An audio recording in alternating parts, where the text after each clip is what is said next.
ஏவல்களை எல்லாம் எடுத்து நடக்கும்படியாகவும் வேண்டாம் என்று சொல்லப்பட்ட விளக்கப்பட்ட பாவமான கர்மங்களை விட்டும் தன்னை முழுவதாக பாதுகாத்து விலகி நடந்து கொள்ளும்படியாக அடியேனாகிய எனக்கும் உங்களுக்கும் நல்லுபதேசம் செய்து கொள்கின்றேன், வசியத்தை செய்து கொள்கின்றேன், அன்பு கட்டளையும் பிறப்பித்துக் கொள்கின்றேன்.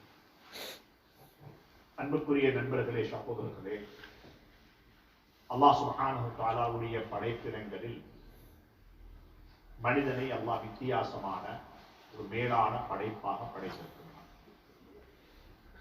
ஒரு பலகீனமான படைப்பு.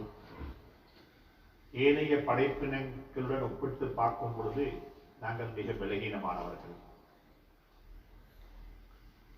ஆனாலும் ஒரு உயர்ந்த ஒரு படைப்பாக படைத்திருக்கின்றான். ஒரு உயர்ந்த நோக்கத்துக்காக படைத்திருக்கின்றான். எங்களுடைய வாழ்வு முடித்து போகக்கூடிய வாழ்க்கை அல்ல, அதில் இடம்பெறக்கூடிய வாழ்க்கை.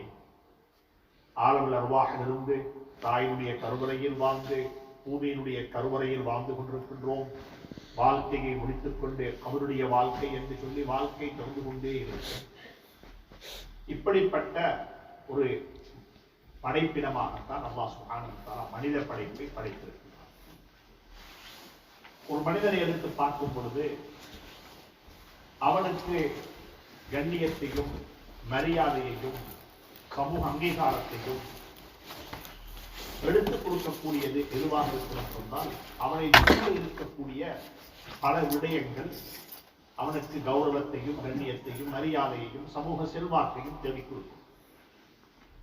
சிலரை பொறுத்தவரையில் அவர்களுக்கு குடும்ப பின்னணி இருக்கும். நல்ல குடும்பத்தில் பிறந்தவர்கள், உயர்ந்த குடும்பத்தில் வாழக்கூடியவர்கள், அல்லது உயர்ந்த குடும்பத்தில் சம்பந்தம் வைத்துக் கொண்டிருக்கக்கூடியவர்கள் என்று சொல்லி ஒரு சாரார் தன்னை சூழ இருக்கக்கூடிய மனிதர்களை வைத்து பெருமை பெற்றுக் கொள்வார்கள். நாங்கள் சொல்லுவோம் உயர்ந்த குடும்பத்தை சார்ந்தவர்கள். அவர்களை கண்டால் ஒரு வகையான மரியாதை அவர்களுக்கு நாங்கள் கொடுப்போம். ஒரு வகையான மரியாதையை அவர்கள் எதிர்பார்ப்பார்கள். அவர்களுடைய குடும்பம் அவர்களுக்கு ஒரு பக்கபலமாக இருக்கும். இன்னும் ஒரு சாரார் எடுத்துக்கொண்டால் அவரிடம் இருக்கக்கூடிய பணம், அவருடைய செல்வம் அவருக்கு துணையாக இருக்கும். அவர் பணக்காரர், ஒரு கோடீஸ்வரர், லட்சாதிபதி என்று சொல்லி மக்கள் அவரை பார்ப்பார்கள். அவர் எங்களை போன்ற ஒரு மனிதர் தான். ஆனால் அவரிடம் இருக்கக்கூடிய பணம் அவருக்கு ஒரு கௌரவத்தையும் மரியாதையையும் கண்ணியத்தையும் தேடி கொடுக்கிறது. இன்னும் ஒரு சாராரை பார்ப்போம், அவர்களிடத்தில் பணம் இருக்க மாட்டார். எந்த குடும்பத்தில் பிறந்தார் என்பதெல்லாம் எங்களுக்கு தெரியாது. ஆனால் அவருக்கு செல்வாக்கு இருக்கிறது. அல்லாஹ் சுப்ஹானஹு வ தஆலா அவருக்கு பெரிய ஒரு செல்வாக்கை கொடுத்திருக்கிறார். அந்த செல்வாக்கை வைத்து அவர் வாழ்ந்து கொண்டிருக்கிறார். அவருக்கு இருக்கக்கூடிய செல்வாக்கின் காரணமாக மக்கள் அவரை கண்ணியப்படுத்துகிறார்கள். அவருக்கு இருக்கக்கூடிய செல்வாக்கின் காரணமாக சமூக அங்கீகாரத்தின் காரணமாக மனிதர்கள் அவரை பார்த்து பெருமிதமாக பார்க்கிறார்கள். இப்படியாக ஒரு சாரார் எங்களுக்கு மத்தியில் இருப்பார்கள். இன்னும் ஒரு சாரார் இருக்கிறார்கள், அவர்களை மக்கள் எப்பொழுதுமே பார்ப்பதே இவர்கள் படித்தவர்கள், இவர்கள் பட்டதாரிகள், இவர்கள் அறிஞர்கள், இவர்கள் அகப்பார்வையுடையவர்கள், இவர்கள் எங்கள் வித்தியாசமான சமூகம் என்று சொல்லி அவர்களை ஒரு கூட்டம் அப்படி படித்தவர்களுக்கு ஒரு வகையான மரியாதை, படித்தவர்களுக்கு ஒரு வகையான பார்வை, படித்தவர்களை சமூகம் ஒரு வகையாக அணுகு, இப்படியாக ஒரு படித்தவர்கள். நாங்கள் இந்த வகையான மக்களை எல்லாம் இந்த பூமிக்கு மேலே பார்த்துக் கொண்டிருக்கிறோம். செல்வாக்கு நிறைந்தவர்கள், செல்வத்துடன் வாழக்கூடியவர்கள், நல்ல குடும்ப பின்னணியில் பறந்து வாழக்கூடியவர்கள் என்று சொல்லி இப்படியாக பல வகையான பின்னணியில் ஒரு மனிதன் கௌரவிக்கப்படுவான், கண்ணியப்படுத்தப்படுவான். ஆனால் அல்லாஹ் சுப்ஹானஹு வ தஆலா குர்ஆனில் ஒரு கேள்வி கேட்கிறார். குல் நபியே, நாயகமே, நீங்கள் கேட்டு பாருங்கள், நீங்கள் சொல்லுங்கள் மக்களுக்கு, ஹல் யஸ்தவில் லதீன யஅலமூன வல்லதீன லா யஅலமூன், அறிந்தவனும் அறியாதவனும் சமமாக முடியுமா? இல்மு, அறிவு, ஞானம் கொடுக்கப்பட்ட ஒருவனும் அறிவு ஞானம் கொடுக்கப்படாத ஒருவனும் சமமாக வாழ்கிறார். அறிவென்பது ஒரு மனிதனுக்கு மனிதனை உயர்த்தக்கூடிய ஒன்று, மனிதனை மேலோங்கி வைக்கக்கூடிய ஒன்று. எனவே அன்புக்குரிய நண்பர்களே, சகோதரர்களே, வாழ்க்கையில் சூரியன் மறைந்து ஒரு நாள் மறையக்கூடாது. ஏதாவது ஒன்றையாவது வாழ்க்கையில் படித்துக் கொள்ளாமல் கற்றுக்கொள்ளாமல். வாழ்க்கை என்பது எதனாலுமே படிக்க வேண்டிய ஒன்று, படித்து முடிக்க முடியாது. வாழ்க்கை என்பது படித்து முடிக்க முடியாத ஒன்று, படித்துக் கொண்டே இருக்க வேண்டும். நாங்கள் கல்வி என்று எதற்கு சொல்லுகிறோம் என்றால் எங்களுடைய பார்வையில் ஏற்பட்ட ஒரு தவறு, அது ஒரு குழப்பம். கல்வி என்று நாங்கள் சொல்லுவது என்னவென்று சொன்னால், யாரோ ஒருவர் எழுதி வைத்திருக்கக்கூடிய ஒரு பாடத்திட்டத்தை நாங்கள் முடித்துவிட்டோம். ஒரு பல்கலைக்கழகமாக இருக்கலாம், ஒரு காலேஜாக இருக்கலாம், ஒரு கல்லூரியாக இருக்கலாம், ஒரு பாடசாலையாக இருக்கலாம். அங்க இருக்கக்கூடிய சிலபஸ், அங்க இருக்கக்கூடிய பாட அமைப்புகளை பொறுத்தவரையில் அது நாங்க எழுதி கொடுத்ததல்ல. அது உங்களுக்கு தேவையா, தேவையில்லையா, தேவைப்படுமா, படமாட்டாதா என்பதெல்லாம் உங்களுக்கு தெரியாது. ஏதோ அங்க இருக்கக்கூடிய ஒரு பாடத்திட்டத்தை நாங்கள் முடித்து விட்டு வந்திருக்கின்றோம். அதை கொண்டு மட்டும் நான் கல்விமானாக ஆகிவிட முடியாது. மதரசாவில் 8 வருடம் இருந்தோம், அங்க ஒரு பாடத்திட்டம் இருக்கிறது. அங்க பாடத்திட்டத்தை நாங்கள் முடித்துக் கொண்டோம். எங்களுக்கு பட்டம் வழங்கினார்கள், சான்றிதழ் தந்தார்கள், எங்களை கௌரவித்தார்கள். அது ஒரு பாடத்திட்டம். பாடத்திட்டத்தை முடித்து விட்டேன் என்பது வாழ்க்கை அல்ல, கல்விமான் அல்ல. கல்விமான் என்பதற்கு அடையாளம் என்ன தெரியுமா? அவர் எந்த நிலையில் இல்முல் ஹால், நான் எந்த நிலையில் இப்பொழுது இருக்கிறேனோ அந்த நிலைக்கு எனக்கு என்ன அறிவு தேவை, இதை நிர்வாகம் செய்வது, இதை பராமரிப்பதற்கு. சர்வசாதாரணமாக சொல்லுவார்கள், பணம் சம்பாதிப்பது லேசி, பணம் சம்பாதிப்பது லேசி. ஒரு இடத்துல வேலை செய்கிறேன், 8 மணித்தியாலம், 9 மணித்தியாலம், 16 மணித்தியாலங்கள் வேலை செய்யும் பொழுது எனக்கு பணம் கிடைக்கும். எத்தனையோ நண்பர்களுக்கு பணம் கிடைத்திருக்கு, பணக்காரர்களாக வாழ்ந்து கொண்டிருக்கிறார். ஆனா பிரச்சனை தெரியுமா? கஷ்டப்பட்டு சம்பாதித்த பணத்தை நிர்வாகம் செய்யக்கூடிய அளவுக்கு அறிவு கிடையாது, அதை பராமரிக்க தெரியும். இதை வைத்து எப்படி என்னுடைய வாழ்க்கையை நல்ல ஒரு வாழ்க்கையாக ஆக்கிக் கொள்ள முடியும் என்பது தெரியாது அவர்களுக்கு. சில சந்தர்ப்பங்களில் இங்கிருப்பார்கள், இங்கே வாழுவதற்கு வசிப்பதற்கு ஒரு இடம் இருக்க மாட்டாது, அதற்குரிய ஒரு கனவு இன்னும் அவர் காண இல்லை. ஆனால் அவர் ஊர்ல காணி வாங்குகிறார், ஊர்ல பில்டிங் கட்டி இருக்கிறார், ஊர்ல ஏதோ செய்திருக்கிறார். எந்த ஊர்ல போய் வாழ மாட்டேனோ அந்த ஊர்ல போய் என்னென்னமோ எல்லாம் செய்கிறார். அன்புக்குரிய நண்பர்களே, சகோதரர்களே, அறிவு ஞானம் என்பது எந்த இடத்தில் நான், எந்த நிலையில் நான் இருக்கிறேனோ அந்த நிலையை நான் எப்படி வாழ்ந்தால் அல்லாஹ்வுடைய பொருத்தம் எனக்கு கிடைக்கும். ஸல்லல்லாஹு அலைஹி வஸல்லம் அவர்கள் அந்த நிலையை எப்படி வாழ்ந்து காட்டினார்கள். நான் அந்த நிலையில் வாழ்வதன் காரணமாக எனக்கு என்ன லாபம் கிடைக்கும் என்று சொல்லக்கூடிய அறிவு, என்று சொல்லக்கூடிய ஒரு வியாபாரியாக இருக்கிறார். இந்த வியாபாரத்தினோட அல்லாஹ்வுடைய பொருத்தத்தை நான் எப்படி பெற்றுக் கொள்கிறேன்? ஹஜ்ரத் ரசூலுல்லாஹி ஸல்லல்லாஹு அலைஹி வஸல்லம் எப்படி வியாபாரம் செய்ய சொன்னார்கள்? உமர் ரலியல்லாஹு தஆலா அவர்கள் அவருடைய ஆட்சி காலத்தில் அவர்கள் என்ன செய்வார்கள் என்று சொன்னால், கடை தெருவுக்கு போவார்கள்.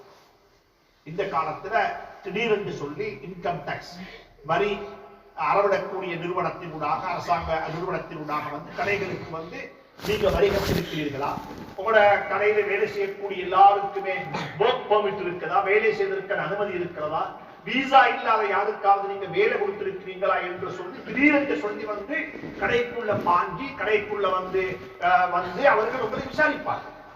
ஏதாவது தவறுகள் நடந்திருக்க வேண்டியிருந்தால் உங்களை தண்டிப்பார்கள். அது அரசாங்க சட்டம். அதே போல உமர் ரலியல்லாஹு தஆலா ஆட்சி காலத்தில் உமர் ரலியல்லாஹு தஆலா மக்கள் வியாபாரம் செய்து கொண்டிருக்கும் பொழுது கடைக்குள்ள போய் அவரிடத்தில் விசாரிப்பார்கள் அறிவை பற்றி. எந்த அறிவு? வியாபாரம் செய்வதற்கான அறிவு உங்களுக்கு இருக்கிறதா? ஹராம் ஹலால் பற்றிய அறிவு உங்களுக்கு இருக்கிறதா? வியாபாரத்தில் பேணப்பட வேண்டிய ஹராம், பேணப்பட வேண்டிய ஹலால், வியாபாரத்தில் கடைபிடிக்க வேண்டிய அடிப்படையான இதை பற்றி உங்களுக்கு அறிவு ஞானம் இருக்கிறதா? சொல்லுவார்கள், மல்லமிய தபக்கஹ், யாரிடத்தில் இந்த பஜாருடைய அறிவு, வியாபாரம் செய்யும் பொழுது ஹராம் ஹலால் பற்றியும், வியாபாரத்தினுடைய அடிப்படையான உசூல்கள் பற்றியும், இஸ்லாமிய கோட்பாடுகளுடைய அடிப்படைகளை பற்றியும் யாருக்கு தெரியாதோ அவர் சேர்ந்த பஜார்ல வியாபாரம். வியாபாரம் செய்வதற்கு நீங்க அறிவாளியாக இருக்க வேண்டும். அப்பதான் ஹலாலை ஹலாலாக்குவீர்கள், ஹராத்தை ஹராமாக்குவீர்கள். அப்பொழுதுதான் நம்மளுடைய வியாபாரத்தினூடாக இஸ்லாம் மற்ற மக்களுக்கு போய் சேரும். இஸ்லாம் மற்ற மக்களுக்கு போய் சேரும். நானும் வியாபாரம் செய்கின்றேன், மாற்று மதத்தை சார்ந்த சகோதரர் வியாபாரம் செய்கிறார்கள். இரண்டு பேருடைய வியாபாரத்துடைய நோக்கமும் வருமானம் தீட்டுவதுதான் நான் இருக்க வேண்டியிருந்தால் அந்த எந்த வித்தியாசம் இருக்கிறது? நான் அல்லாஹ்வுடைய பிரதிநிதி இந்த பூமிக்கு மேல், நான் அல்லாஹ்வுடைய ஹலீஃபா இந்த பூமிக்கு மேல் என்பதற்கும் அவருக்கும் இடையில் என்ன வித்தியாசம் இருக்கிறது? உங்களுக்கு தெரியும், நாங்கெல்லாம் இந்தியாவையும் இலங்கையையும் பிரதித்துவப்படுத்தக்கூடிய சகோதரர்கள். எங்களுடைய நாட்டுக்கு இஸ்லாம் எப்படி வந்தது? நாங்க எப்படி முஸ்லிமானோம்? நாங்க எப்படி கலிமா சொன்னோம்? நாங்க எப்படி அல்லாஹ்வை அடையாளம் கண்டு கொண்டோம்? நாங்கள் எப்படி முஹம்மது ரசூலுல்லாஹி ஸல்லல்லாஹு அலைஹி வஸல்லம் அவர்களை கண்டு கொண்டோம்? அவர்கள் தான் எங்களுடைய நபி, கடைசி தூதர் என்று சொல்லி எங்களுக்கு சொல்லி தந்தது யாரு? அந்த காலத்தில் யாரும் வரையில்லை. இந்த காலத்தில் இருப்பது போன்று எந்த ஒரு தாவா கட்டமைப்பும் இருக்கவில்லை. எந்த ஒரு தாவா கட்டமைப்பும் இருக்கவில்லை. ஜமாத்துகள் இருக்கவில்லை, மர்கஸ்கள் இருக்கவில்லை. எந்த ஒரு அப்படிப்பட்ட அமைப்புகள் எதுவுமே காணப்படவில்லை. ஆனால் அந்த அரபியர்கள் இஸ்லாமியர்களாக வந்தார்கள், முஸ்லிம்களாக வந்தார்கள். நாட்டில் வந்து வியாபாரம் செய்தார்கள். இந்தியாவிலும் தான், மலேசியாவிலும் தான், இந்தோனேஷியாவிலும் தான், மாலைதீவிலும் தான், இலங்கையிலும் தான், கடற்கரை பிரதேசங்கள் எல்லாம் வியாபாரம் செய்தார்கள். அவர்கள் வியாபாரத்தை செய்யும் பொழுது பொருளை மட்டும் விற்கவில்லை, பொருளை மட்டும் வாங்கவில்லை. அவர்கள் வாங்கும் பொழுதும் கொடுக்கும் பொழுதும் இஸ்லாத்தையும் சேர்த்து அவர்கள் கொடுக்கல் வாங்கல் செய்து கொண்டார்கள். இஸ்லாத்தை கொடுத்தார்கள். இஸ்லாம் சொல்லித் தரக்கூடிய கோட்பாடுகளை கொடுத்தார்கள். இஸ்லாம் சொல்லித் தரக்கூடிய மனப்பாங்கை கொடுத்தார்கள். இஸ்லாம் சொல்லித் தரக்கூடிய அகலாக்கை, மனித நேயத்தை பகிர்ந்து கொண்டார்கள். அன்புக்குரிய நண்பர்களே, சகோதரர்களே, ஒரு வியாபாரியாக இருக்கின்றேன். இந்த நாட்டில் புலம்பெயர்ந்து வாழ்ந்து கொண்டிருக்கின்றேன். அப்ப என்னிடமிருந்து இந்த நாட்டுக்கு செய்யப்பட வேண்டிய பொறுப்புகள் என்ன? நான் என்ன செய்ய வேண்டும்? என்னுடைய வியாபாரமும் என்னுடைய முன்னால் கடையிலிருக்கக்கூடிய மாற்று மதத்தை சார்ந்தவருடைய வியாபாரமும் ஒரே நோக்கம், பணம் தேடுவது, பணம் திரட்டுவது, பணத்தை பெருக்குவது, ஒரு கடையை இரண்டு கடையாக மாற்றுவது என்பதுதான் நோக்கமாக இருக்கும் என்றிருந்தால், அன்புக்குரிய நண்பர்களே, சகோதரர்களே, என்ன வித்தியாசம் வியாபாரம்? இதே போலதான் குடும்ப வாழ்க்கை. குடும்ப வாழ்க்கை, இந்த சபையில் இருக்கக்கூடிய அனைவரும் யாரோ ஒருவருக்கு பிறந்த குழந்தைகள். இந்த சபையில் இருக்கக்கூடிய பெரும்பான்மையானவர்களுக்கு குழந்தைகள் இருக்கிறார்கள். அப்ப நான் ஒரு பெற்றோர், நான் ஒரு தகப்பன். இந்த குடும்ப இந்த இடத்தில் யாருக்கெல்லாம் பிள்ளைகள் இருக்கால் அவருக்கெல்லாம் ஒரு மனைவி இருப்பார்கள். அப்ப நான் ஒரு கணவன், நான் ஒரு கணவன்.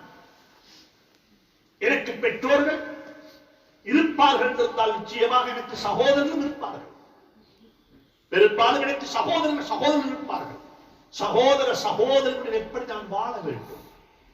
நான் திருமணம் முடித்திருந்தால் எனக்கு ஒரு மாமா இருப்பார்கள், இன்லோஸ் என்று சொல்லுவோம். ஒரு சம்பந்தம் எனக்கு இருக்கும். அந்த சம்பந்தத்தை நான் எப்படி பராமரிக்க வேண்டும்? எனக்கு குழந்தைகள் இருந்தால் அந்த குழந்தைகள் ஊடாக கிடைக்கக்கூடிய பேரப்பிள்ளைகள் இருக்கும். அவர்களை எப்படி நல்ல ஒரு பிரஜையாக நான் வளர்த்து காட்ட வேண்டும்? அவர்களை எப்படி நான் நல்ல ஒரு பிரஜையாக ஆக்க வேண்டும்? சுருக்கமாக சொல்ல போனால் ஒவ்வொரு கட்டமும் படிக்கப்பட வேண்டிய கட்டம். ஆதம் அலைஹிஸ்ஸலாம் படைக்கப்பட்டார். அல்லாஹ் குர்ஆனில் மிக தெளிவாக சொல்கிறார், ஆதம் அலைஹிஸ்ஸலாத்தை நான் படைத்தேன். ஒரே ஒரு சந்ததி தான், இரண்டு சந்ததி கிடையாது. அது ஆதம் அலைஹிஸ்ஸலாத்து வஸ்ஸலாமுடைய சந்ததி. அது எந்த நாட்டை சார்ந்த, எந்த கண்டத்தை சார்ந்த, எந்த ஊரை சார்ந்த, எந்த குலத்தை சார்ந்தவர்களாக இருந்தாலும் நாங்கள் சொல்லக்கூடியது, யா அய்யுஹன் நாஸ், ஏ மனிதர்களே, இன்னா ஹலக்னாக்கும் மின் நஃப்ஸின் வாஹிதா, நாம் உங்கள் அனைவர்களையும் ஒரே ஆத்மாவிலிருந்து படைத்திருக்கிறோம். யா அய்யுஹன் நாஸ் இத்தகூ ரப்பக்கும் அல்லதி ஹலகக்கும் மின் நஃப்ஸின் வாஹிதா. ஒரே ஒரு ஆத்மா, ரெண்டு குடும்பம் கிடையாது, ஒரே ஒரு குடும்பம். அந்த குடும்பத்தில் ஆதம் அலைஹிஸ்ஸலாத்து வஸலாம் முதல் பொறுப்பை எடுத்துக் கொண்டார்கள். முதல் பொறுப்பு படைக்கப்பட்டதற்கு பிறகு அவர்களுக்கு கிடைத்த முதல் பட்டம் ஒரு கணவன் என்ற பட்டம் தான். என்ன பட்டம்? கணவன். கணவன். ஒரு கணவனாக வாழ்ந்தார்கள். கணவனுக்கு கிடைத்த பொறுப்பு மனைவி. சுப்ஹானல்லாஹ். தந்த மனைவியுடன் வாழ்ந்தார்கள். சுவர்க்கத்தில் வாழ்ந்தார்கள். சோதனைகளுக்கு முகம் கொடுத்தார்கள். 2 பேருமாக சேர்ந்து சவால்களை சந்தித்தார்கள். உலகத்தில் குடும்ப வாழ்க்கை என்பதுதான் ஆரம்ப வாழ்க்கை. மறந்து விடாதீர்கள். வியாபாரம் என்பது 2வது, அரசு உத்தியோகம் என்பது 2வது. எந்த ஒரு பணியாக இருந்தாலும் அது 2வது, 3வது, 4வதாக போய் கொண்டிருக்கும். குடும்பம் என்பது தான் முதல் பொறுப்பு. அதைத்தான் அல்லாஹ் சுப்ஹானஹு வ தஆலா குர்ஆனில் பல இடங்களில் ஆதம் அலைஹிஸ்ஸலாத்து வஸலாம் அவர்கள் இப்படி படைக்கப்பட்டார்கள். சுவர்க்கத்தில் வாழ்க்கை ஆரம்பித்தார்கள். கணவன் என்ற பொறுப்பை கையில் எடுத்தார்கள். கணவனாக வாழ்ந்தார்கள். குழந்தைகளை பெற்றெடுத்தார்கள். அந்த குழந்தைகளூடாக பல சவால்களை சந்தித்தார்கள் என்று சொல்லக்கூடிய வரலாற்று பின்னணிகளை எல்லாம் குர்ஆன் கோடிட்டு காட்டிக்கொண்டே போகிறது. எனவே அன்புக்குரிய நண்பர்களே, சகோதரர்களே, படிக்க வேண்டும். படிக்க வேண்டும். சந்தர்ப்பத்தை பயன்படுத்திக் கொள்ளுங்கள். வாழ்க்கையை பயன்படுத்திக் கொள்ளுங்கள். படித்துக் கொண்டே கபரை சந்திப்போம். கற்றுக்கொண்டே கபரை சந்திப்போம். நாங்கள் எல்லாரும் சொல்லுவோம், எங்கட மார்க்கத்தை பற்றி சொல்லும்போது சொல்லுவோம். என்ன சொல்லுவோம்? ஆச்சரியமாக சொல்லுவோம். எங்கட மார்க்கம் குர்ஆன் இருக்கிறதே, குர்ஆனுடைய ஆரம்ப எழுத்தே படி என்பதாகத்தான். ஆனால் நாங்கள் படித்தவர்கள் அல்ல. குர்ஆனுடைய ஆரம்பமே இக்ரா, படியுங்கள். பிஸ்மி ரப்பிக்கல் லதீ ஹலக், உங்களை படைத்த ரப்புடைய திருநாமத்தை சொல்லி படியுங்கள். படி படி என்று சொல்லக்கூடிய குர்ஆன் மார்க்கம் இருக்கிறது. ஆனால் நாங்கள் படித்தவர்கள் அல்ல. நாங்கள் நோபல் பிரைஸ் வாங்கினவர்கள் அல்ல. மாற்று மதத்தை சார்ந்த மக்களுடன் ஒப்பிட்டு பார்க்கும் பொழுது எங்களிடம் இருக்கக்கூடிய விஞ்ஞானிகள், துறை சார்ந்தவர்கள், கல்விமான்கள் மிக குறைவு. மிக குறைவு. காரணம் என்ன? நாங்கள் பெருமிதம் கொள்கின்றோம். குர்ஆன் சொல்லி இருக்கிறது, இக்ரா, படியுங்கள், ஓதுங்கள், அல்லாஹ்வுடைய திருநாமத்தை சொல்லி படியுங்கள். நன்றாக புரிந்து கொள்ளுங்கள். குர்ஆன்ல எங்கேயுமே அல்லாஹ் சுப்ஹானஹு வ தஆலா வாளை பற்றி சொல்லவில்லை, ஆயுதங்களை பற்றி பேசவில்லை, அணுவை பற்றி பேசவில்லை. சுப்ஹானல்லாஹ். சுருக்கமாக சொல்ல போனால் குர்ஆனில் ஆயுதங்கள் என்ற கலை பாணியில் குர்ஆன் பேசவில்லை. உங்களுடைய பலத்தை, சக்தியை எதிரிகளுக்கு எதிராக நீங்கள் திரட்டிக் கொள்ளுங்கள் என்று குர்ஆன் சொல்லுவது சொல்லி இருக்கிறது. ஆனால் அறிவு ஞானத்தை பற்றி சொல்லும் பொழுது பேனாவை சொல்ல மறக்கவில்லை. பேனாவை சொல்ல மறக்கவில்லை. அல்லதி அல்லம பில் கலம், பேனாவை கொண்டு உங்களுக்கு அறிவு சொல்லி தந்த அல்லாஹ்வுடைய பெயரை சொல்லி படிக்க ஆரம்பியுங்கள். பேனா, குர்ஆன் ஒரு சூரா இருக்கிறது, சூரத்துல் கலம். பேனா என்று பெயர் வைக்கப்பட்ட சூரா. அந்த சூராவுக்கு பேரே பேனா. எழுதக்கூடிய சமூகம். எழுத்துக்கள் மீது ஆணையிட்டிருக்கிறது குர்ஆன். நூன் என்ற எழுத்தின் மீது குர்ஆன் ஆணையிட்டிருக்கிறது. காஃப் என்ற எழுத்து மீது குர்ஆன் ஆணையிட்டிருக்கிறது. சுப்ஹானல்லாஹ். வசனங்களை அல்ல, வரிகளை அல்ல, எழுத்துக்களையும் குர்ஆன் மதித்திருக்கிறது. அந்த பார்வை குர்ஆனுடைய பார்வை. எனவே அன்புக்குரிய நண்பர்களே, சகோதரர்களே, வாழ்க்கையை படியுங்கள். குடும்ப வாழ்க்கையை படியுங்கள். கணவனாக எப்படி வாழ வேண்டும், மனைவியாக எப்படி இருக்க வேண்டும். நம்மில் அநேகமான பெற்றோர்கள் யார் தெரியுமா? நானும் 5 குழந்தைகளுக்கு தகப்பனாக இருந்து சொல்லுகின்றேன். அல்லாஹ் நம் அனைவரையும் மன்னிப்பானாக. நாங்கள் ஒரு பயாலஜிக்கல் ஃபாதராக இருக்கிறோம். Biological father. அப்படி என்றால் டிஎன்ஏ ரிப்போர்ட் எடுத்து பார்த்தா ஏன்டேம் அவர்களே உண்டாகத்தான் இருக்கும். ஒரு லெபார்டரிக்கு போயிட்டு மாப்பனையும் மகனையும் டெஸ்ட் ஒன்று செஞ்சா 2 பேரும் ஒரே குடும்பத்தை சார்ந்த, ஒரே பரம்பரையை சார்ந்த ஒரு டிஎன்ஏ ரிப்போர்ட்டில் அப்படிப்பட்ட ரிப்போர்ட். அது தவிர என்னுடைய குழந்தைக்கு 5 பகுதிகள் இருக்கிறது. அந்த குழந்தையுடைய ஆத்மீகத்துக்கு என்னுடைய பங்களிப்பு. அந்த குழந்தையினுடைய ஆத்மீக வாழ்க்கைக்கு நான் காட்டிக் கொடுத்த பாதைகள். நான் முன் சப்பட தொழுகிறேன், நான் தீனுடைய கடமைகள் செய்கிறேன். அவர்கள் என்னுடன் சேர்ந்திருக்கிறார்களா? என்னுடைய ஆத்மீக பணியில் அவர்கள் என்னுடன் இருக்கிறார்களா? என்னுடைய ஆத்மீக பணியில் அவர்கள் என்னுடைய வாரிசுகளாக இருப்பார்களா? குர்ஆன் சொல்லுகிறது, யரிசுனி வ யரிசுனி நாலி யக்கூப், வராசத்து பெறக்கூடிய, அனந்தர பெறக்கூடிய, வாப்ப விட்டு விட்டு போன கடைக்கு வாரிசுகளாக குழந்தைகள் மாறிவிட்டார்கள். ஆனா வாப்ப தொழுத இடத்துக்கு குழந்தைகள் வாரிசுகளாக மாறவில்லை. வாப்ப தொழுத முன் சப், வாப்ப தொழுத முதலாவது சப்புல மகனை காணும். வாப்ப செய்த நலவுகளுக்கு மகன் வாரிசாக மாற இல்லை. வாப்ப சம்பாதித்து விட்டு விட்டு போன பொருட்களை எல்லாம் அவர்கள் சண்டை போட்டாலும் பிடித்துக் கொண்டார். முதலாவது பங்களிப்பு பெற்றோர் என்ற அடிப்படையில், தகப்பன் என்ற அடிப்படையில், என்னுடைய குடும்பத்துக்கு, என்னுடைய பிள்ளைகளுக்கு செய்ய வேண்டிய ஆத்மீக வாழ்க்கைக்குரிய வழிகாட்டல் எந்த அளவுக்கு என்னால் நடைபெற்றிருக்கிறது. யாரையும் குறை சொல்லுவதல்ல, ஒவ்வொருவரும் தன்னை தான் பரிசீலனை செய்து கொள்ள வேண்டும் என்ற, முஹாசபா செய்து கொள்ள வேண்டும் என்ற ஒரு கனவில் இதை சொல்லுங்கள். இரண்டாவது, எங்களுடைய குழந்தைகளுடைய கல்வி வாழ்க்கை, அறிவு வாழ்க்கை, பணத்தை மட்டும் செலவழிக்கின்றோம். இந்த நாட்டை பொறுத்தவரையில் பாடசாலை கல்வி இலவசம், பல்கலைக்கழக கல்வி எப்படி எனக்கு தெரியாது, செலவென்று நினைக்கிறேன். அன்புக்குரிய நண்பர்களே, சகோதரர்களே, பணத்தை செலவழிக்கின்றோம். என்ன படிக்கிறார்கள்? எப்படிப்பட்ட ஒரு கல்வி பின்புலங்களுக்கு கிடைக்கிறது? பாடசாலைக்கு பல்கலைக்கழகத்துக்கு போய்விட்டு வரக்கூடிய மாணவனுடன், குழந்தைகளுடன் உட்கார்ந்து பேச முடியுமா? இன்னைக்கு என்ன படித்தீங்க? நீங்க படித்தது சரியா இல்லையா?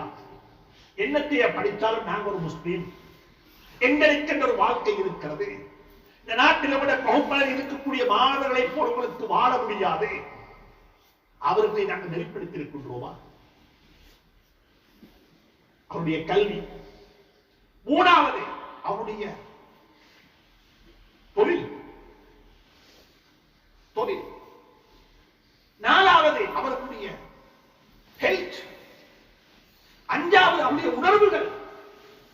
ஒரு குழந்தையை வளர்ப்பது என்பது காகம் தன்னுடைய குஞ்சிக்கு சாப்பாடு கொடுப்பது போன்று உணவுகளை கொடுத்து விட்டேன் என்று முடித்துக் கொள்ள முடியாது. ஆத்மீக வாழ்க்கைக்கும் தான், கல்வி பணியிலும் தான், உலகை சொத்து, அறிவி சொத்து, அந்த சொத்தை எப்படி பிள்ளைகளுக்கு கொடுக்க முடியும்? பிள்ளைகளுடைய தொழில் நடவடிக்கைகள் எப்படி அமைய வேண்டும்? பிள்ளைகளுடைய தேக ஆரோக்கியம் எப்படி இருக்க வேண்டும்? பிள்ளைகளுடைய உணர்வுகள் எப்படி மதிக்கப்பட வேண்டும்? பிள்ளைகளுடைய உணர்வுகள் எப்படி மதிக்கப்பட வேண்டும்? தவறு செய்துவிட்டு அந்த குழந்தையை எப்படி அரவணைக்க வேண்டும்? தவறு செய்துவிட்டு வந்தவனை வெளியே தள்ளிவிடுவது லேசி. குழந்தைகளுக்கு வயது போக போக போக எப்படி உறவுகள் எனக்கும் அவருக்கு வழியில் திட்டமாக வேண்டும்? எங்களுடைய கலாச்சாரத்தில் மிக பரிதாபமான நிலை. பிள்ளைகளுக்கு வயது போக போக போக தகப்பனுக்கும் குழந்தைகளுக்கும் இடையில் உள்ள உறவுகள் விரிவடைய ஆரம்பிக்கிறது. நெருக்கமாக வேண்டியது, இறுக்கமாக வேண்டியது விரிவடைய ஆரம்பிக்கிறது. ஒரு கட்டம் வரும், வாப்பா தொழக்கூடிய பள்ளிக்கு மகன் தொழவும் போக மாட்டான். வாப்பா இல்லாத பள்ளியில தான் மகன் தொழுவான், அல்லது வாப்பா இல்லாத நேரத்தில் போய் மகன் தொழுது விட்டு வருவார். அப்படிப்பட்ட ஒரு நிலையைத்தான் நாங்கள் கண்டு கொண்டிருக்கிறோம். அடிப்படை காரணம் என்னவென்று சொன்னால், குடும்ப வாழ்க்கையை பற்றிய உள்ள அறிவு எங்களுக்கு தெரியாது. நல்ல ஒரு கணவனாக ஆக வேண்டும், நல்ல ஒரு தகப்பனாக ஆக வேண்டும். குர்ஆன் அதற்கு வழிகாட்டி. மூசா அலைஹிஸ்ஸலாத்துடைய திருமணத்தை பற்றி குர்ஆன் பேசியிருக்கிறது. யூசுப் அலைஹிஸ்ஸலாத்துடைய தகப்பனாக இருந்து, மகனாக இருந்து ஒரு தகப்பனுக்கு எப்படி வழிபட்டார்கள் என்பதை பற்றி குர்ஆன் பேசியிருக்கிறது. எனவே குர்ஆனுடைய நிலையில் படிக்கப்பட வேண்டிய விடயங்கள், வாழ்க்கைக்கு தேவையான விடயங்கள் படிக்கப்பட வேண்டும். அதை படித்தால் மட்டும்தான் நடைமுறைப்படுத்த முடியும். நடைமுறைப்படுத்த முடியும். நீங்கள் எல்லாம் இப்ப இருக்கிற கட்டம் என்னவென்று சொன்னால், குழந்தைகளை நிக்காக செய்து கொடுக்கக்கூடிய கட்டத்தில் இருக்கிறீர்கள். முந்தின காலங்கள் எல்லாம் உங்களுக்கு நிக்காக செஞ்சு வச்சது நீங்கள் அல்ல, நிக்காக செய்து வைத்தார்கள். உம்மா வாப்பா 2 பேரும் சொன்னாங்க, உனக்கு இந்த இடத்துல கல்யாணம் பேசி நிச்சயப்படுத்தி விட்டோம் என்று சொன்னாங்க. அதை நாங்க ஏற்றுக்கொண்டோம். சில இடங்கள்ல சில ஊர்கள்ல 5 வயசு பிள்ளைக்கு அடுத்த வீட்டுல அடுத்த குடும்பத்துல அடுத்த ஊர்ல இன்னைக்கு தான் ஒரு புள்ள பிறந்து இருக்குது, அந்த புள்ள பிறந்ததுக்கு அந்த புண்ணைய நிச்சயப்படுத்திடுவாங்க. இந்த கலாச்சாரம் எல்லாம் இருந்துச்சு. இந்த கலாச்சாரம் எல்லாம் இருந்துச்சு. பிறந்த புள்ளைக்கு இவருக்குத்தான் இந்த பொண்ணு சொல்லி பிறந்த அண்டே நிச்சயப்படுத்திட்டாங்க. இதெல்லாம் சமீப காலம் வரைக்கும் இருந்த கலாச்சாரம். இன்றைக்கு வாழக்கூடிய கலாச்சாரம் அப்படி அல்ல. நாங்கள் கலாச்சாரத்தையும் புரிந்து கொள்ள வேண்டும். எனக்கு இப்படித்தான் பேசி வைத்தார்கள், எனக்கு இப்படித்தான் செய்து வைத்தார்கள் என்று சொல்லி என்னுடைய குழந்தைக்கு நான் செய்ய முடியாது. எனவே மிக அன்பாக சொல்லுகின்றேன், வாழ்க்கையை படியுங்கள். படித்து ஒன்றை செய்யும் பொழுது வரக்கூடிய நலவுகளும் ஏற்படக்கூடிய கயிறுகளும் ஏறாது. தெரியாமல் அறியாமல் புரியாமல் குழப்பத்தில் செய்யப்படக்கூடிய விடயங்கள் இருக்கிறது. அது தொழுகை மட்டும், இபாதத்துகள் மட்டுமல்ல, எத்தனையோ விடயங்களாக இருக்கலாம். அது வாழ்க்கையில பெரிய விபரீதங்களை ஏற்படுத்தும், நஷ்டங்களை ஏற்படுத்தும், சஞ்சலங்களை ஏற்படுத்தும், கவலைகளை ஏற்படுத்தும். பிள்ளையை வளர்க்கிறேனா, என்ற பிள்ளை இப்படித்தான் இருக்கும் நான் கனவு காணுகின்றேன், உள்ள அப்படித்தான் இருக்கும் என்று மட்டும் சொல்ல முடியாது. என்ற புள்ள எல்லாரும் நினைக்கிறது இஸ்மாயில் அலைஹிஸ்ஸலாம் மாதிரி இருக்கணும் என்று நாங்கள் எல்லாரும் நினைக்கிறோம். யார் மாதிரி சொல்லுங்களேன்? இஸ்மாயில் அலைஹிஸ்ஸலாம் மாதிரி இருக்கணும் என்று எல்லாரும் நினைக்கிறோம். ஆனா பிள்ளைகள் இருக்கிறாங்க யாரை போல?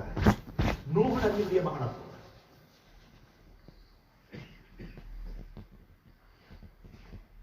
இருக்கிறாங்க, எதிர்பார்க்கிறோம், கனவு காணுகின்றோம், ஆசைப்படுகிறோம். இஸ்மாயில் அலைஹிஸ்ஸலாம்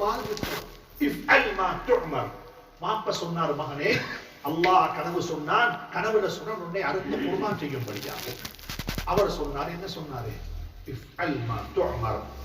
ஓ வாப்பா, அல்லாஹ் சொன்னதை செய்து முடித்து விடுங்கள், நாளை கியாமத்தில் சந்திப்போம். இதுதான் ஒரு 5 குழந்தைகளுக்கு மாப்பாவாக இருந்து கொண்டு நானும் காணக்கூடிய கனவு. இந்த கனவு தான், இந்த கனவு அந்த கனவை நிச்சயப்படுத்தி வைப்பாங்க. ஆனாலும் இன்னொரு பக்கம் இருக்கிறது, இன்னொரு பக்கம் இருக்கிறது. நூஹ் நபி அலைஹிஸ்ஸலாமுடைய மகன் உயிருக்கு போராடி கொண்டிருக்கிறான். உயிருக்கு போராடி கொண்டிருக்கிறான், தண்ணீரை மிதந்து கொண்டிருக்கிறான். வாப்பா கப்பல் இருக்கிறார். வாப்பா கூப்பிடுறார் மகனை, யா புனைய இர்கப் மஅனா. இங்க சொல்றார், அல்லாஹ் எனக்கு சொன்ன உடனே அடுத்த குர்பான் செய்யும்படியாக. அவர் சொல்றார், இல்ல பாப்பா, அல்லாஹ் சொன்னதை செய்து முடித்து விடுங்கள், என்னிடத்தில் மஷூரா செய்ய வேண்டிய தேவை கிடையாது, அதை நிறைவேற்ற நான் ஒத்துழைக்கிறேன், பாருங்கள். இந்த மகன் கருத்து. அந்த மகன் உயிருக்கு போராடி கொண்டிருக்கிறான். குர்ஆன் பேசுகிறது, கற்பனை அல்ல. வாப்பா சொல்ற மகனை பார்த்து, அன்பு வாப்பா, இரக்க வாப்பா, பாசம் நிறைந்த வாப்பா, என்னதான் சொல்லி என்ன கஷ்டப்படுத்தினாலும் இவர் என்ற மகனலியா, என்னுடைய மகன் தானே என்ற உணர்வு அவரை மிகைத்து விட்டதே. அவர் சொன்னார், இருக்க கப்பல் ஏறிக்கோ வாப்பான்னு சொல்லி. அவர் என்ன சொன்னான்? உயிர்தான் போனாலும் உங்களுக்கு வழிபட மாட்டேன், உயிர்தான் போனாலும் உங்களுக்கு கட்டுப்பட மாட்டேன். அன்புக்குரிய நண்பர்களே, சகோதரர்களே, அல்லாஹ் 2ஐயும் சொல்லியிருக்கிறார். அல்லாஹ் 2ஐயும் சொல்லியிருக்கிறார். மனைவியா, மனைவியும் அப்படித்தான். அதே மாதிரிதான் மனைவி. ஹாஜர் அலைஹிஸ்ஸலாத்து வஸ்ஸலாம் என்ற ஒரு மனைவி வாழ்க்கையில் மனைவியாக வாழ்ந்தார்கள். இப்படித்தான் மனைவி இருக்க வேண்டும், மனைவி என்றால் இப்படித்தான் இருக்க வேண்டும். அல்லாஹ் மறுபுறத்தை சொல்லியிருக்கிறார். லூத் அலைஹிஸ்ஸலாத்துடைய மனைவியை சொல்லியிருக்கிறார். பரமல்லாஹு மஸலன் லில்லதீன கஃபரு இம்ரஅத நூஹ் வ இம்ரஅத லூத். சுப்ஹான். குர்ஆன் அழகான வாழ்க்கையை காட்டித் தருகிறது, வாழ்க்கையை சொல்லித் தருகிறது. எப்படி விடயங்களை அணுக வேண்டும், எப்படி விடயங்களை நெருங்க வேண்டும். கணவன் மௌத்தாகிவிட்டால் மனைவி என்ன செய்ய வேண்டும், கணவன் மௌத்தாகிவிட்டால் மனைவி என்ன செய்ய வேண்டும். சுப்ஹானல்லாஹ். வாழ்க்கைக்கு பாடம் படிக்க வேண்டும், வாழ்க்கையில் கற்க வேண்டிய பாடங்களை மாத்திரம் இருக்கிறது. அல்லாஹ் சுப்ஹானஹு வ தஆலா அவைகளை படித்து அறிந்து செயல்பட அல்லாஹ் எனக்கு உங்களுக்கும் துணை புரிவானாக, தௌஃபீக் செய்வானாக. எனவே அன்புக்குரிய நண்பர்களே, வாழ்க்கையை படித்துக் கொண்டிருக்கிறேன். ஒவ்வொரு கட்டமாக படியுங்கள், ஒவ்வொரு கட்டமாக படியுங்கள். இன்று எனக்கு அல்லாஹ் ஒரு குழந்தையை தந்திருக்கிறான், தரப்போகின்றான். மனைவி கர்ப்பிணியாக மாறிவிட்டால் கணவனும் மனைவியுமாக சேர்ந்து இந்த பிள்ளை ஒரு சாலிஹான பிள்ளையாக வளர்க்க வேண்டும் என்றால் எங்களுக்கு என்ன அறிவு தேவை? பேரு வைக்க வேண்டும், ஆம்பளை பிள்ளையா பொம்பளை பிள்ளையா பார்க்க வேண்டும், அதெல்லாம் பிறந்ததுக்கு பிறகு பார்க்கலாம். ஆனால் கருவில் இருக்கக்கூடிய குழந்தையை எப்படி வளர்த்தெடுக்க வேண்டும்? கருவிலும் குழந்தைகள் கேட்கிறது, பார்க்கிறது, சிந்திக்கிறது என்று விஞ்ஞானம் சொல்லுகிறது. இந்த காலத்துடைய விஞ்ஞானம் சயின்ஸ் அதை பற்றி பேசி இருக்கிறது. அந்த புள்ளையை நாங்கள் எப்படி வளர்த்திருக்கிறது? அந்த புள்ளைய நாளைக்கு நாளன்னைக்கு சரி வயது வந்து விட்டது, 18 வயதாகிவிட்டது, 25 வயசாகிவிட்டது, நிக்காஹ் செய்து கொடுக்க வேண்டும். அப்பையும் படிப்போம். அன்னைக்கு வயிற்றுல புள்ளைக்குள்ள படித்தோம், புள்ளையை எப்படி வளர்க்க வேண்டும் என்று. இன்னைக்கு படிக்க போறோம், இந்த புள்ளைக்கு எப்படிப்பட்ட ஒரு கணவனை ஒரு மனைவியை தேடி கொடுக்க வேண்டும், அதற்கு எப்படி வழிகாட்ட வேண்டும், அதற்கு எப்படி பாதை அமைத்து கொடுக்க வேண்டும். சுப்ஹானல்லாஹ். வாழ்க்கை என்பது படித்துக் கொண்டே இருக்க வேண்டும், சொல்லிக் கொடுத்துக் கொண்டே இருக்க வேண்டும், வழிகாட்டிக் கொண்டே இருக்க வேண்டும். எனவே தான் குர்ஆன் கேட்கிறது, குல் ஹல் யஸ்தவில் லதீன யஅலமூன வல்லதீன லா யஅலமூன். அறிந்தவனும் அறியாதவனும் சமமாகுவானா? ஒரு நாள் சமமாக மாட்டான். அறிந்தவனுடைய பாதை எப்படிமே வெளிச்சமான பாதையாக இருக்கும். அவர் போகக்கூடிய இடத்தை அவர் அடையாளப்படுத்தி விட்டார், இந்த இடத்தை தான் போய் சேர வேண்டும். எனவே மெதுவாக போகின்றார், அமைதியாக போகின்றார், ஸ்டடியாக போகின்றார். அவர் போக வேண்டிய இடத்தை போய் சேர்ந்து கொள்வார். அறியாமல் போகிறவர், தெரியாமல் போகிறவர் எந்த இருட்டில், எந்த வெளிச்சமில்லாத இடத்தில் போய் தன்னுடைய வாழ்க்கையை மாற்றிக்கொள்ள வைத்து விடுவாரோ தெரியாது என்ற கருத்தை குர்ஆன் மிக தெளிவாக சொல்லியிருக்கிறது. எனவே அல்லாஹ் சுப்ஹானஹு வ தஆலா எனக்கும் உங்களுக்கும் கல்வி ஞானம், அறிவிஞானம் நிறைந்த சந்தர்ப்பத்தை அமைத்து தருவானாக, அதற்குரிய வாய்ப்புகளை அமைத்து தருவானாக. படித்தவைகளை கொண்டு வாழ்க்கையில் அமல் செய்ய அல்லாஹ் துணை புரிவானாக. நம் அனைவரையும் அல்லாஹ் சுப்ஹானஹு வ தஆலா அறிவு பின்புலத்தில் வாழ வைத்து அதை கொண்டு வாழ்க்கையை மனமாக்கிய கூட்டத்தில் நம் அனைவரையும் சேர்த்து வைப்பானாக. வஆகிரு தஅவானா அல்ஹம்துலில்லாஹி ரப்பில் ஆலமீன்.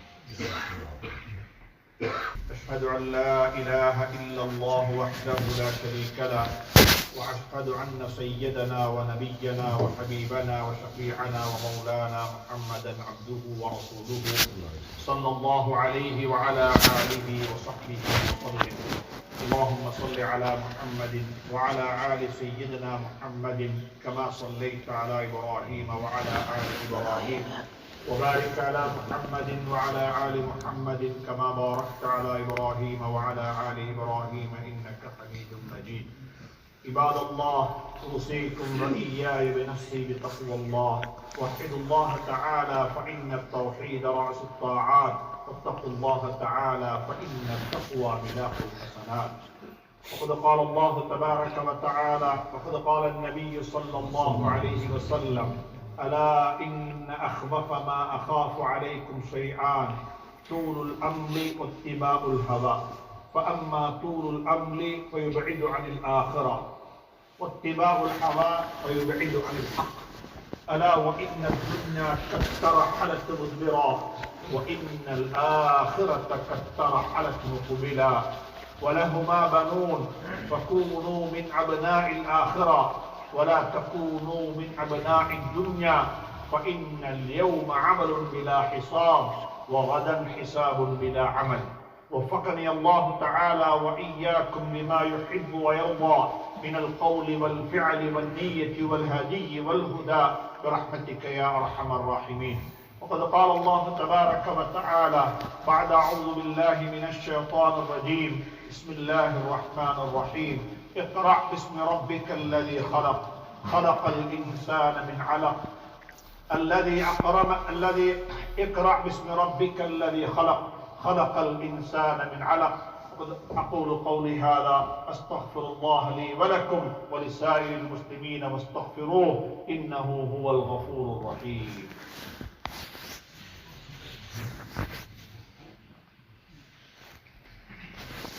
الحمد لله الحمد لله الذي هدانا لهذا وما كنا لنهتدي لولا أن هدانا الله. أشهد أن لا إله إلا الله وحده لا شريك له، وأشهد أن سيدنا ونبينا وحبيبنا وشفيعنا ومولانا محمدا عبده ورسوله صلى الله عليه وعلى آله وصحبه وسلم.